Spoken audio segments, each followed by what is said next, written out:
Κύριε Υπουργέ, έρχεστε στα Χανιά στο πλαίσιο και της συμπλήρωσης των 2 ετών κυβέρνηση ΣΥΡΙΖΑ-ΑΝΕΛ.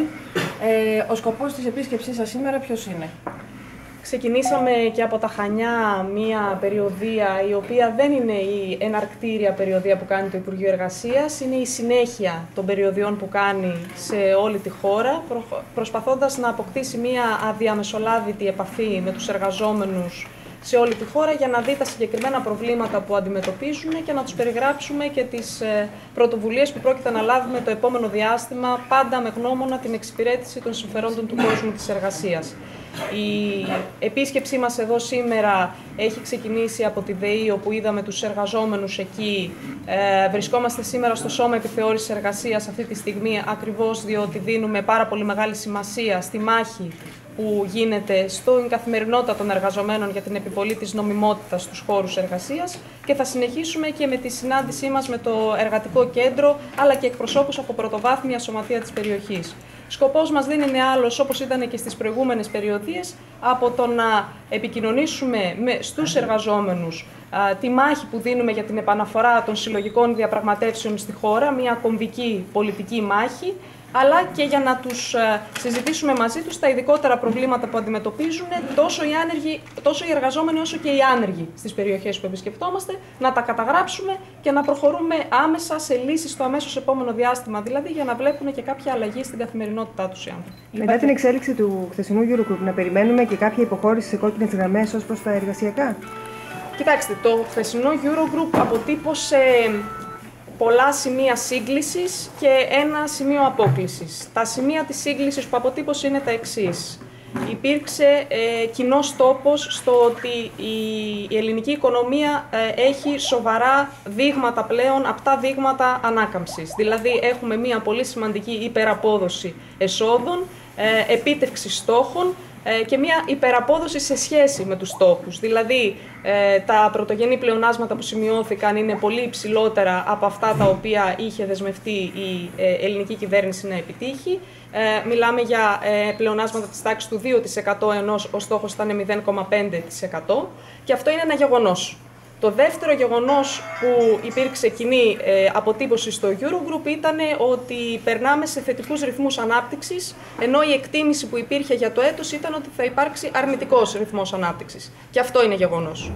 Το τρίτο σημείο, το οποίο δεν είναι γεγονός, αλλά ήταν η συνεκτίμηση όλων των εμπλεκόμενων στο Eurogroup, είναι ότι δεν θα πρέπει να χαθεί χρόνος. Όλα τα μέρη δηλαδή συμφώνησαν ότι ο χρόνος αυτή τη στιγμή είναι κρίσιμος και ότι θα πρέπει να ληφθούν οι αποφάσεις το συντομότερο δυνατό. Επομένως, όλα τα εμπλεκόμενα μέρη θέλουν την επίτευξη της συμφωνίας το συντομότερο δυνατό. Η απόκλιση στην οποία αναφέρθηκα στην αρχή αφορά τη θέση του Διεθνούς Νομισματικού Ταμείου, το οποίο, όπως είναι γνωστό, ζητά την νομοθέτηση επιπλέον μέτρων για μετά το τέλος του προγράμματος, για το 2019 δηλαδή και μετά. Η ελληνική κυβέρνηση έχει δηλώσει ότι δεν προτίθεται να προχωρήσει σε νομοθέτηση νέων μέτρων για μετά το τέλος του προγράμματος και αυτό δεν είναι μόνο ζήτημα πολιτικής αρχής, είναι και ζήτημα δύο επιπλέον παραμέτρων. Πρώτον, ότι τα γεγονότα δεν επιβάλλουν κάτι τέτοιο, δηλαδή όταν έχεις υπεραπόδοση εσόδων δεν υπάρχει κανένας λόγος να προχωράς σε περαιτέρω νομοθέτηση μέτρων λιτότητας. Το δεύτερο όμως και σημαντικότερο είναι ότι είναι ένα ζήτημα δημοκρατίας.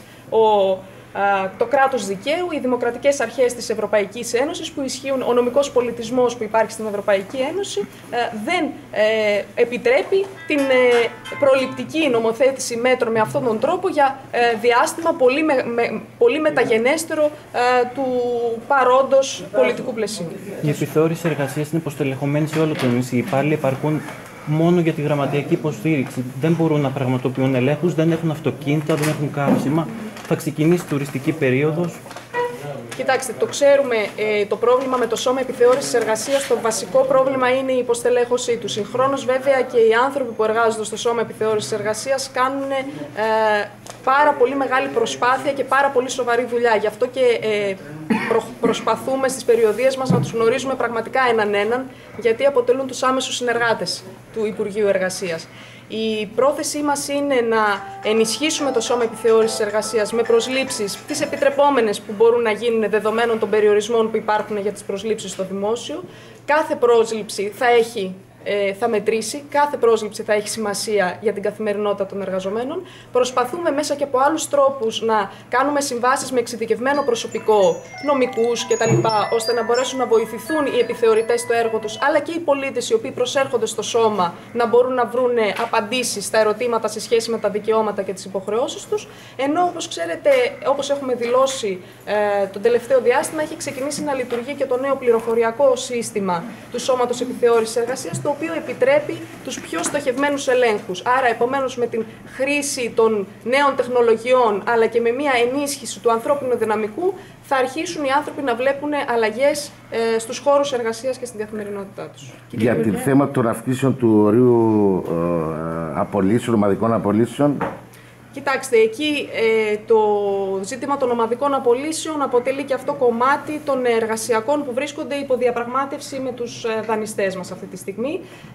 Είναι γνωστό ότι το ισχύον όριο των ομαδικών απολύσεων στην Ελλάδα είναι πλήρως συμβατό με το ενωσιακό δίκαιο. Είναι πλήρως εναρμονισμένο δηλαδή με την Ευρωπαϊκή Οδηγία. Επομένως, από τεχνικής και μόνος πλευράς δεν υπάρχει κανένας λόγος αύξησης του. Πέραν τούτου, πέραν της τεχνικής πλευράς, υπάρχει και μια ουσία πολιτική, η οποία λέει ότι όταν σε μια χώρα υπάρχει τόσο υψηλό ποσοστό ανεργίας, το τελευταίο πράγμα που χρειάζεται είναι να διευκολύνει κανείς τις ομαδικές απολύσεις, οι οποίες αποτελούν παράγοντα παραγωγής μαζικής ανεργίας. Ωστόσο, όλο αυτό το ζήτημα είναι και αυτό κομμάτι της διαπραγμάτευσης. Η θέση του Διεθνούς Νομισματικού Ταμείου βρίσκεται μακριά από τη δική μας θέση σε αυτό και νομίζω ότι στο πλαίσιο της διαπραγμάτευσης θα επιμείνουμε για μία απέτηση, δηλαδή τη μία αλλαγή του πλαισίου των ομαδικών απολύσεων, η οποία δεν την ζητά μόνο η πολιτική κατάσταση της Ελλάδας, αλλά και ορθός λόγος. Εσείς θεωρείτε ότι θα κλείσει η διαπραγμάτευση τελικά με την θέση της κυβέρνησης χωρίς μέτρα,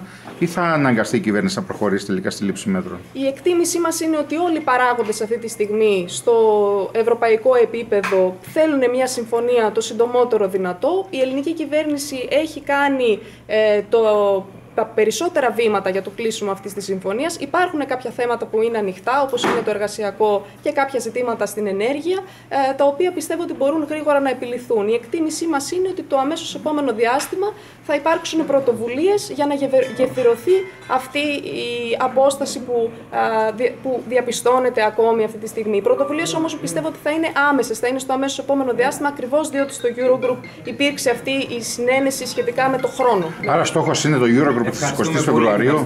Είπαμε 2 ερωτήσεις, έχουν γίνει 4. Κάτι τελευταίο που θέλω να σας ρωτήσω, αν το νέο εργασιακό γίγνεσθε με τους πολλούς εργαζόμενους να αμείβονται με ελαστικά ωράρια, με πολύ χαμηλότερο μισθό από το βασικό, κάνοντας κάποια μεροκάματα ουσιαστικά και έτσι να μειώνει το αριθμό της ανεργίας, σας βρίσκει ικανοποιημένη? Τα 751 ευρώ με τη θετική αποτίμηση της οικονομίας. Σε καμία περίπτωση κανείς δεν μπορεί να είναι ικανοποιημένος με την κατάσταση που επικρατεί στην ελληνική αγορά εργασίας. Κανείς δεν μπορεί να είναι ικανοποιημένος με τα ποσοστά ανεργίας που υπάρχουν στη χώρα. Όμως, θα πρέπει κανείς να βλέπει την κατάσταση συνολικά και να ξεκινά να βλέπει με τι δεδομένα παρέλαβε αυτή η κυβέρνηση την κατάσταση στην αγορά εργασίας και την ανεργία και τι κάνει το διάστημα αυτό. Παραλάβαμε μια ανεργία που είχε εκτοξευθεί στο 27% το 2015. Μιλάμε για μια εκτόξευση της τάξης του 17% που συνέβη στην περίοδο του 2010 έως το 2015.